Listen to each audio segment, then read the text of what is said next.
Hello and welcome to Pickleball Therapy, the podcast dedicated to pickleball improvement. I hope you're having a great week. This week's podcast, I think you're going to enjoy a concept that I've been exploring, and I'm actually going to ask you for your help with this podcast because I think it's an interesting concept, and maybe you can help me develop this idea. It's a new way of thinking about engaging with different options that we have when we're playing in terms of looking for wins and results. And I think you'll find it a pretty interesting way of thinking about how we interact with the sport of pickleball. And then in the riff, I have a great shout out that I'm going to share that it really helps us actually analyze what we're working on today or what we're developing. So I think it's pretty helpful. It's a I think was it 2 stars? I'm surprised they actually got 2 stars. Better than 1 star, I guess. But it was I don't know why it wasn't 1 star based on the language of the review, but we'll talk about it because everybody's entitled to their opinion, I guess, and I think it gives us an opportunity to work on the main subject today. As we dive into the podcast, as I mentioned, try and mention every week, one of our loves is in pickleball is coaching, and so we offer several different types of coaching opportunities at Better Pickleball. If it's something that we can ever help you with, please check out our coaching options. We have an academy, we have the pickleball system, which is our year-long course. We have some direct coaching that we're doing now and things like that. So if you're not sure what we do, well, first of all, make sure you're on our email list because you'll be notified of different things that come out. And then if you ever have a question, you can always send us an email at either support@betterpickleball or coaching@betterpickleball.com, and get you an answer if you're interested in learning more about the great sport of pickleball. All right, let's dive into the subject of, one more housekeeping note, sorry. If you're listening to this podcast the day it comes out, I will still be in St. Louis at Major League Pickleball. So if you're going to happen to be in that area, please say hello to me. I'll be wearing an orange cap. That should be pretty easy to locate. And I know sometimes players are hesitant to say hello. I guarantee you or promise you that I won't bite, and you can always say hello, and maybe we can take a photo if you want to. All right, let's dive into the main topic today. So I've been playing with this idea of how do you deal with situations where we get bogged down in trying to seek what I would submit to you as a smaller or more immediate victory or win when there may be in fact a bigger win available to us. So this idea that should we think about maybe going for the bigger win? And there's different ways of exemplifying it or illustrating it, which I think make it easier to process the information or process the concept, I should say. So let's play with a couple of those, and then maybe we can see where we take this concept. But I think it may end up being a pretty helpful concept for us as we continue to work through our mental journeys as pickleball players.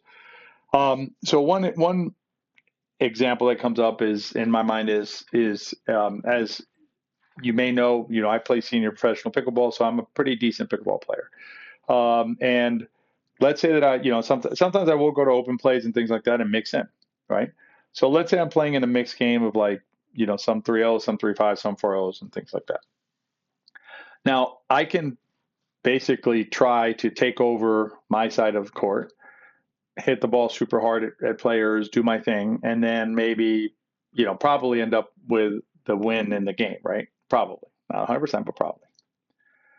Another option is I can play a more inclusive style of pickleball. And what I mean by that is play at a level that allows the other players on the court to enjoy the experience, to be challenged, right? But to enjoy the experience, to move the ball around, to get some exercise, to hit some balls back and forth and things like that.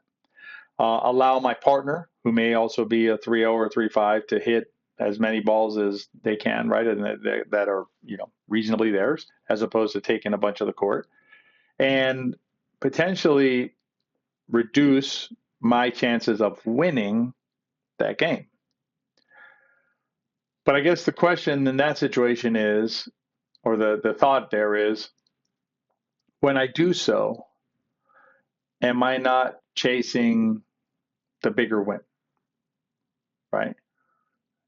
I may lose the game, but perhaps I'm gaining something even bigger than the score of an arbitrary score in a game, right? That at the end of the day is not going to make a difference to anybody.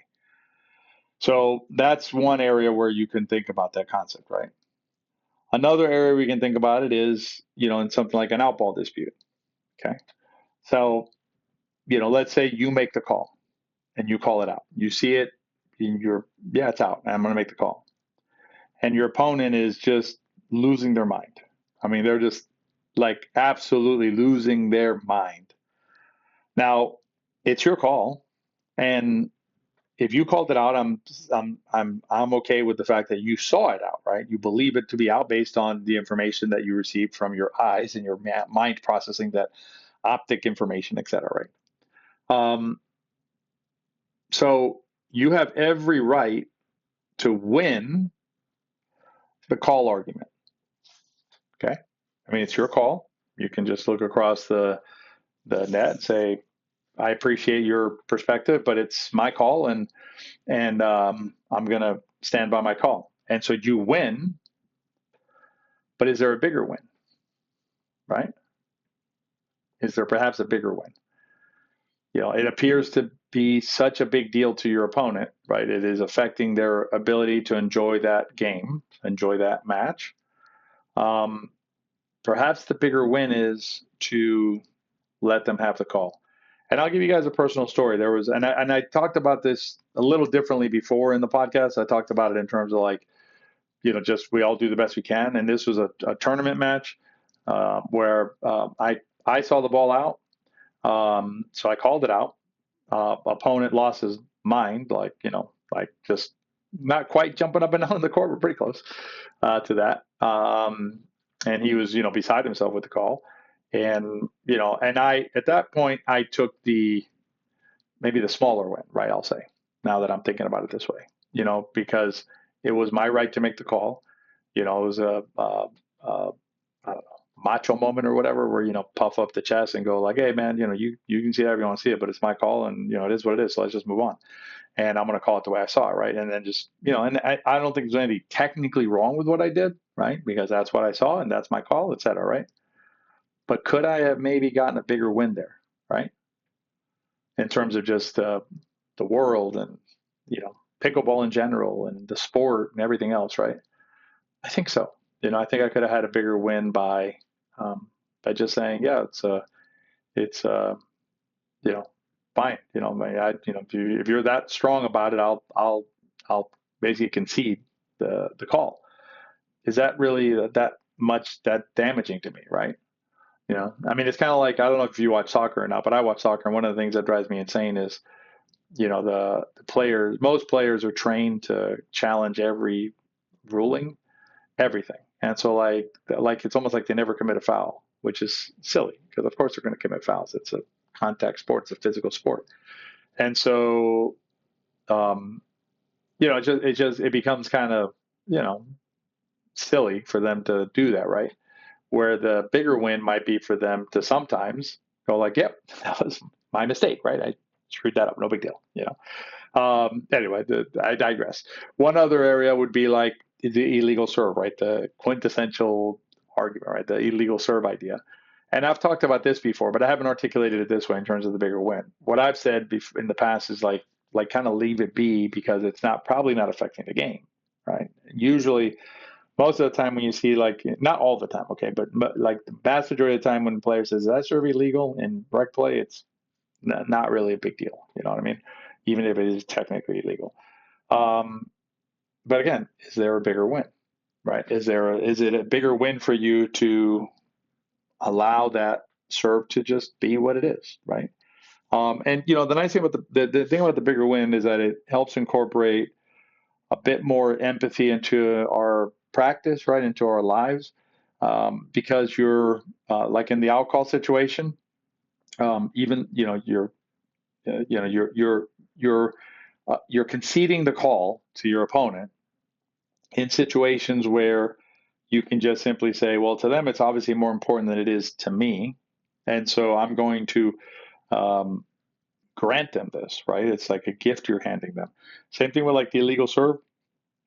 sometimes it could be they're just not comfortable serving any other way, right? And so you make them serve the legal way, they're going to miss their serve and not want to play because they feel pressure, or maybe their arm bothers them, or whatever. I mean, there's myriad reasons why not a lot, but why some players may serve in a manner that's illegal. But maybe there's a bigger win there, right? So yeah, just something to think about. And if you have feedback on that, please let me know in the comments on YouTube. Is the best way to do it.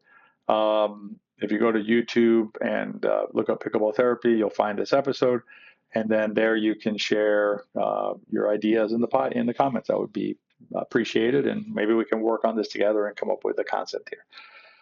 Which leads me to the riff, and it's perfect because this comment allows us to seek the bigger win, or me to seek the bigger win. So the comment is entitled, the heading of the comment is, it was left on June 9th, 2025, and I appreciate leaving the feedback. Long-winded nonsense is the name of the comment, or the feedback. I don't know, again, why it's 2 stars, but I guess thank you for giving me 2 stars instead of 1. This podcast is a long-winded waste of time. I can't imagine being coached by him and waiting for him to get to a point. So a couple of things, right? It's, one is the idea of Sonder that I just mentioned. Obviously this person is entitled to navigate the earth the way that they want to navigate it. Frankly, I'm always a little bit surprised that someone would listen to the entire podcast, if they're not enjoying what they're hearing, but that's okay. Appreciate you listening to the podcast. And like the big win and the small win here, right? So the big win the small win would be for me to like take issue with this, right? I think that's what I'm playing with in my head, right? With this small win, big win. So the small win here would mean to me like go toe to toe with this person. And actually, the comment I just made probably is a little bit of a small win idea, right? I'm just fighting them about it. I have to share this with you because it's kind of curious. So the name of the avatar, the username here is I wasted my time 619. So I don't know if that's a common thing that happens to this person, and maybe that's baked into how they're seeing things, right? That things like this that aren't like this quick little fix or a waste of time potentially. I'm not sure. But when I look at it in terms of bigger win, right, I try to think of what is this like?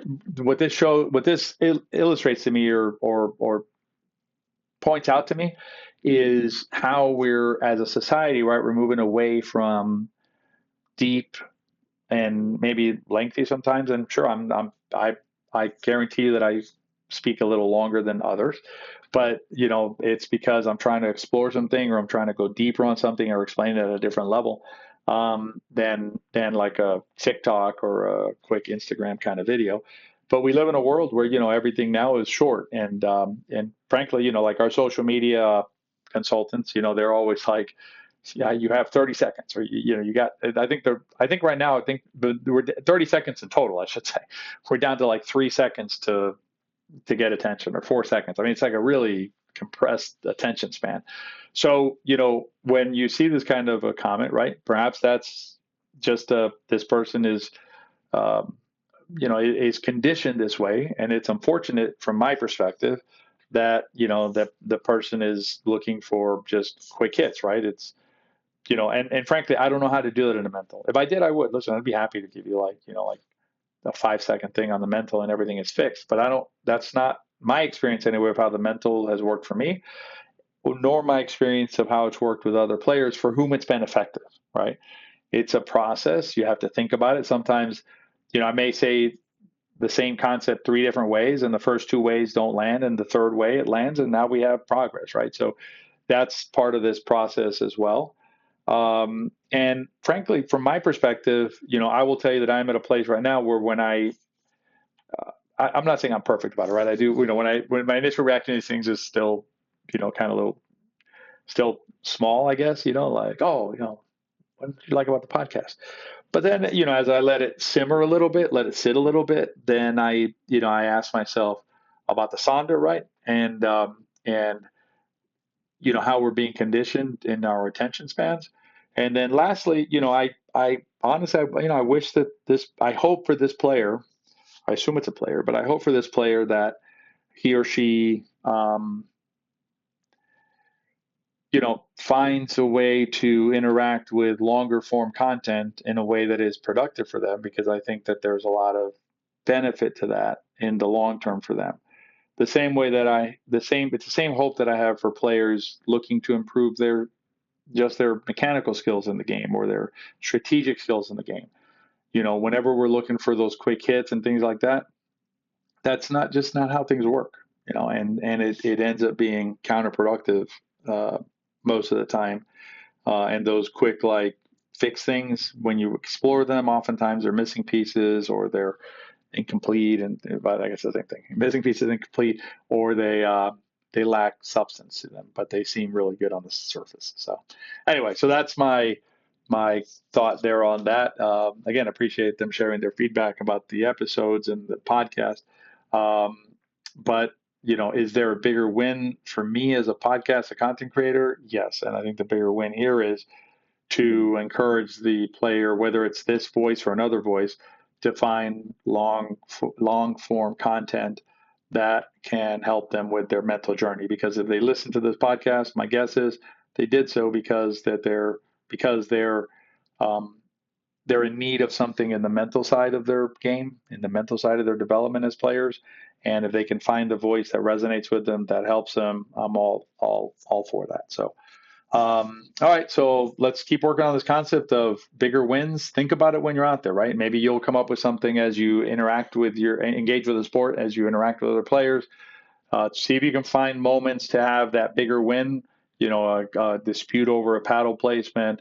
A player who doesn't want to play in a certain formation on the court.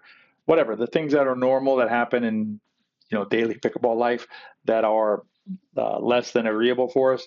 See if you can find an area where you can look for the bigger win, look for the bigger picture thing that you can do that is better for the situation than simply winning the small victory, which is the game or the argument or the whatever. See if there's a way to pivot that towards a bigger win and then share it with us, right? And again, the best way to do that would be in a comment to the YouTube video that accompanies this podcast. So, and as always, if you have a moment to rate and review the podcast, really appreciate you doing that. And lastly, please share the podcast with your friends, because if you enjoyed the podcast and if it helped you along your mental journey, it will probably help your friend as well. I'll be at the MLP this week, so if you're up there, please say hello. Next week, probably going to do an archive episode, because I will be out of town with family. Got a family summer trip planned with the grandkids and everybody. So, so next week will be an archive episode going into the vault, and then the week after that we'll be back into our regular programming. I hope you have a great week, and I'll see you on the next episode of Pickleball Therapy. Be well.